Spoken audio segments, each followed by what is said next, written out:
Hello guys, this is Ruby Sharma. Welcome back once again. तो आज हम जिस टॉपिक पे बात करने जा रहे हैं वो काफ़ी ज़्यादा कंट्रोवर्शियल टॉपिक है। इस टॉपिक के बारे में हर कोई चर्चा कर रहा है कि क्या ऐसा होना चाहिए, क्या ऐसा हो सकता है। जनरली थंबनेल देख के आप लोग समझ ही गए होंगे कि क्या टॉपिक है। तो मेरा खुद आप लोगों से एक सवाल है कि अगर कल आप लोगों को एक न्यूज़ देखने के लिए मिलती है कि श्री नरेंद्र मोदी जी ने रिज़ाइन कर दिया अपने पोजीशन से, तो उसके बाद क्या होगा? क्या आप लोगों को पता है कि उसके बाद क्या प्रोसेस फॉलो होता है? क्या पार्लियामेंट शट डाउन हो जाएगा या इमरजेंसी अलर्ट हो जाएगा या इकोनॉमिक क्रैशेस देखने के लिए मिलेंगे या फिर हमारा जो कैपिटल मार्केट है, हमारी जीडीपी है, उसमें डिक्लाइन देखने के लिए मिलेगा? तो इस सारे टॉपिक का, इस सारे क्वेश्चंस का आप लोगों का इसी वीडियो में आंसर मिलेगा। जनरली ये होता है कि बहुत सारे लोगों को नहीं पता होता कि क्या चीज़ें हो सकती है या क्या होनी चाहिए, ठीक है? बेसिकली ये रहता है कि अगर मतलब हमारे जो प्राइम मिनिस्टर हैं वो रिज़ाइन देते हैं, तो ये कोई छोटी बात नहीं होती, ठीक है? इससे पूरी इकोनॉमिक पे इफ़ेक्ट पड़ता है, काफ़ी बड़ा इम्पैक्ट पड़ता है। लेकिन अगर चीज़ें शॉर्ट टर्म के लिए फ़ॉलो होती मतलब चीज़ें सही से फ़ॉलो होती हैं, तो ये सब चीज़ें शॉर्ट टर्म में मेंटेन भी हो जाती है। इसी बारे में बात करनी है आज हमें। तो मैंने सारा पूरा नोट्स रेडी किया है, ठीक है? मैंने पढ़ाई की है, ऐसा नहीं है। मैंने आप लोगों के लिए रिसर्च आउट किया है। सबके मन में ये क्वेश्चन है, काफ़ी जो अभी हमारा जंतर मंतर पे प्रोटेस्ट हुआ, काफ़ी बड़े लेवल पे प्रोटेस्ट था ये। तो जेनजी थे, काफ़ी ज़्यादा चर्चे में है जेनजी। तो जो लोग हैं जो रिज़ाइन मांग रहे हैं, जो कुछ सपोर्ट में है, कुछ नहीं है। मेरी वीडियो बेसिकली किसी भी पार्टी का, किसी भी इंडिविजुअल पर्सन का सपोर्ट नहीं करती है। मैं इन्फॉर्मेटिव वीडियो बनाना चाहती हूँ और मैं चाहती हूँ कि मेरी वीडियो से लोगों को इन्फॉर्मेशन मिले, ठीक है? सबसे पहले जो रिएक्शन होगा ना वो हमारा मार्केट रिएक्शन होगा, ठीक है? मार्केट रिएक्शन में पैनिक सेलिंग देखने के लिए मिल सकती है और जो हमारे स्टॉक मार्केट के इंडेक्सेस हैं, इंडेक्स में गिरावट, शॉर्ट टर्म में गिरावट देखने के लिए मिल सकती है, ठीक है? निफ्टी, बैंक निफ्टी, सेंसेक्स वगैरह में। और जो वॉलेटिलिटी है, हेवी वॉलेटिलिटी देखने के लिए मिल सकती है, ठीक है? तो ये जो अभी जो कन्वर्सेशन हो रही है इन्वेस्टमेंट के पर्पज़ से हो रही है, जो इन्वेस्टर्स हैं, बट सिर्फ इन्वेस्टर्स को ही इफ़ेक्ट नहीं होगा, पूरी ग्लोबल जो हर एक छोटी चीज़ हमारी कंट्री से जुड़ी हुई है, वो भी इफ़ेक्ट करेगी। तो अभी उसी के बारे में आगे भी हम बात करेंगे। एक-एक करके टॉपिक कवर अप करते हैं, ठीक है? जो मोस्ट इफ़ेक्टिव जो सेक्टर होंगे हमारे, पीएसयू स्टॉक्स होंगे हमारे, डिफेंस हो गए, रेलवे हो गए, इंफ्रास्ट्रक्चर हो गए, कैपिटल गुड्स हो गई और पीएसयू बैंक्स वगैरह हो गए, ठीक है? अब मैं जो बताना चाह रही हूँ, मैं आप लोगों को बताना चाह रही हूँ कि क्या कहाँ-कहाँ इम्पैक्ट आएगा। अगर मैं डीपली एक-एक कि क्या होता है, पीएसयू बैंक्स क्या होता है या डिफेंस सेक्टर क्या होता है, अगर मैं इसके बारे में भी एक्सप्लेन करने लग बैठ जाऊँगी तो वीडियो बहुत लंबी हो जाएगी, ठीक है? तो जो मैं समझाना चाह रही हूँ प्लीज़ आप लोग उस पे फ़ोकस करना। स्टिल अगर कुछ डाउट रहता है तो आप लोग कमेंट करना, I will reply for sure, ठीक है? एंड प्लीज़ मेरी वीडियो को आप लोग लाइक करना और चैनल को सब्सक्राइब करना। मैं आप लोगों के लिए काफ़ी ज़्यादा मेहनत कर रही हूँ, ठीक है? और मैं चाहती हूँ कि मैं ग्रो करूँ, ठीक है? सभी चाहते हैं और उसके लिए मैं आप लोगों के लिए इन्फॉर्मेटिव वीडियोज़ बनाती हूँ और बना रही हूँ। तो मैं भी चाहूँगी कि आप लोग थोड़ा-सा मुझे सपोर्ट करो। क्योंकि जो कैपिटल मार्केट होती है सबसे पहले रिएक्ट करती है, सबसे कुछ भी, क्योंकि आप लोगों को पता है हमारी जो कैपिटल मार्केट है पॉलिटिक्स बेस काफ़ी ज़्यादा है, फंडामेंटल्स और टेक्निकल को बाद में प्रायोरिटी मिलती है, सबसे पहले पॉलिटिकल रिएक्शन देखने के लिए मिलते हैं। तो ये काफ़ी बड़ा मेजर चीज़ें, मतलब इसका इम्पैक्ट आ सकता है मार्केट में। उसके बाद एफआईआई रिएक्शन। अब एफआईआई जो हमारे होते हैं फॉरेन इंस्टीट्यूशनल इन्वेस्टर होते हैं, जो कि हमारी इंडियन उसमें स्टॉक मार्केट में इन्वेस्ट करते हैं चीज़ें, मतलब जैसे कि बाहर के इन्वेस्टर हो गए वो इंडियन मार्केट में पैसा डाल रहे हैं, ठीक है?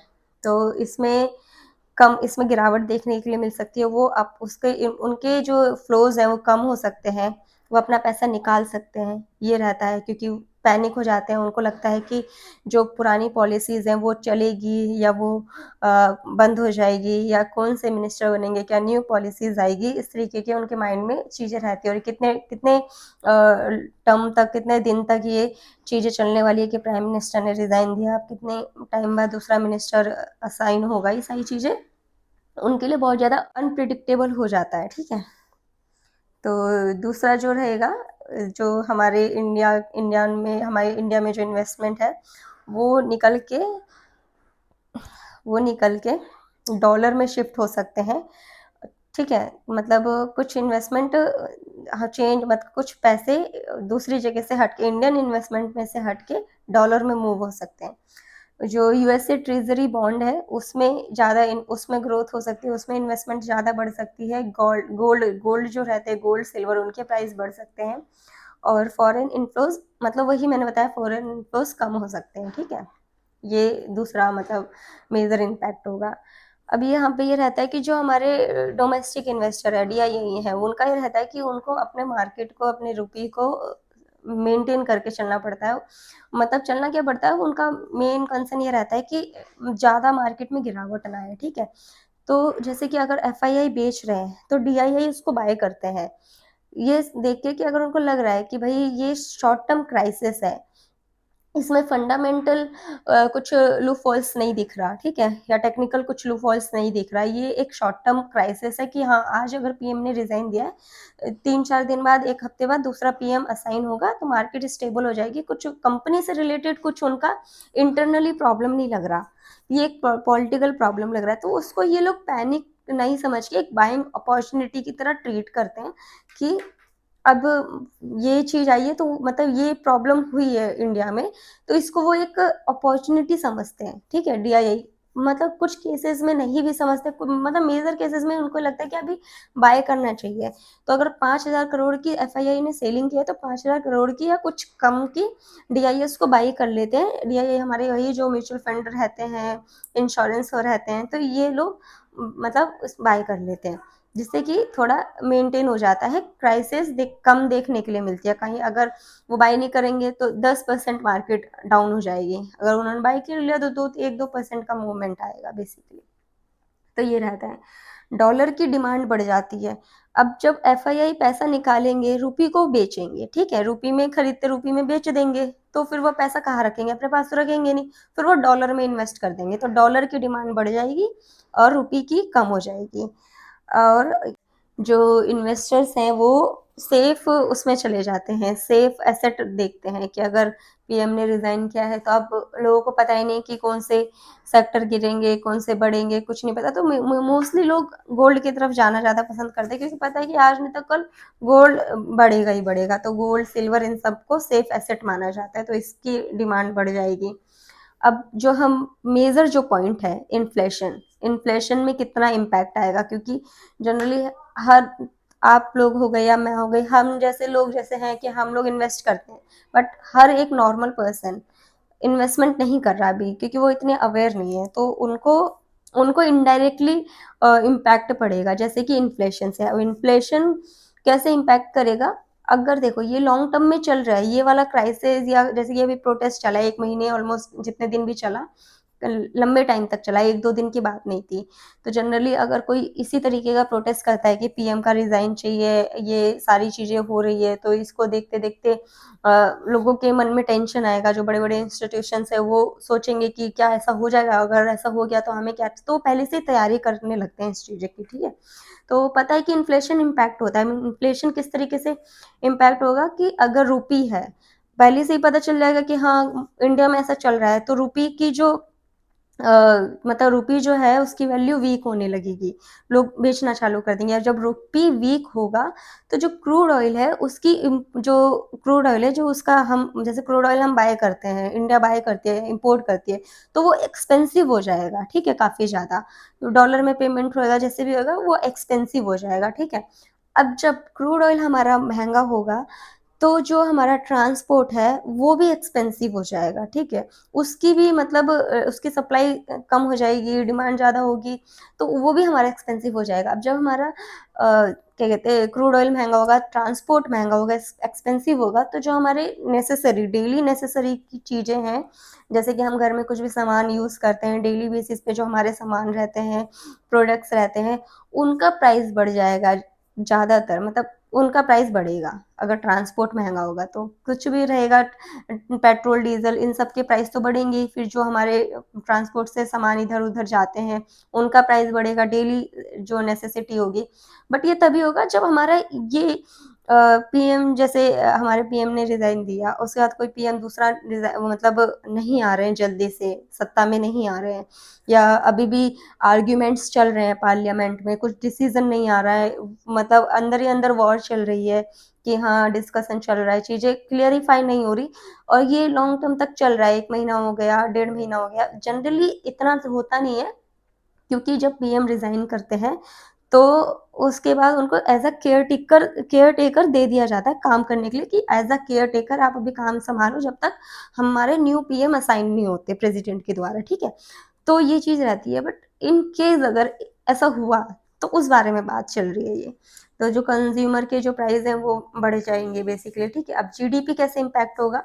जीडीपी में ऐसा होगा कि जो न्यू इन्वेस्टमेंट है वो स्लो हो जाएगी, कि जो न्यू इन्वेस्टमेंट इसलिए स्लो होगी क्योंकि लोगों अभी वो इतने क्लियरिफाई नहीं होंगे कि अगर न्यू पीएम आया या जो अभी पीएम है उनकी पॉलिसी चलेगी या बंद हो जाएगी, या वो क्या न्यू पॉलिसीज लेके आएंगे, तो हम किस तरीके से इन्वेस्टमेंट करेंगे।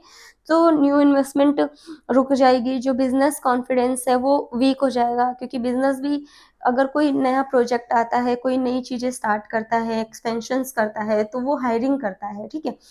तो किसी एक प्रोजेक्ट के लिए वो हायरिंग करता है। तो जब नया प्रोजेक्ट ही नहीं आएगा, तो हायरिंग भी नहीं होगी, तो लोगों को उस लेवल की जॉब भी नहीं मिलेगी, वो भी शॉर्ट टर्म में रुक जाएगी, ठीक है? बेसिकली। तो और जो हमारे गवर्नमेंट वाले हैं, जैसे कि गवर्नमेंट प्रोजेक्ट्स होते हैं, हाईवे वगैरह होती है, ठीक है? हाईवे हो गया, कोई स्कूल का काम हो गया, या किसी भी गवर्नमेंट प्रोजेक्ट हो गया, बहुत सारे होते हैं, तो वो भी एक टाइम के लिए रुक जाएंगे, स्टॉप हो जाएंगे। फिर जो न्यू गवर्नमेंट आएगी, फिर वो सोचेगी कि क्या करना है, इसको कंटिन्यू करना है या किस तरीके से करना है, ठीक है? तो बेसिकली ये रहेगा, बिजनेस कॉन्फिडेंस फॉल्स होगा, गिरेगा। जो न्यू फैक्ट्री है वो भी, उसमें भी डिले हो जाएगा कि वो बनेगी या नहीं बनेगी, क्या होगा, क्योंकि मैंने कोई प्रोजेक्ट असाइन किया, ठीक है? वो उसकी डिटेल्स, उसकी सारी चीज़ें मुझे पता है। अब जब मुझे पता है कि मैंने रिज़ाइन ही दे दिया, तो उसको वो काम मैं तो फिर सँभालूँगी नहीं फ्यूचर में, दूसरा पर्सन आएगा। अब दूसरा पर्सन फिर उस ऑर्डर को पास करने के लिए, उस काम को कंटिन्यू करने के लिए कितना टाइम ले ले वो नहीं पता ना।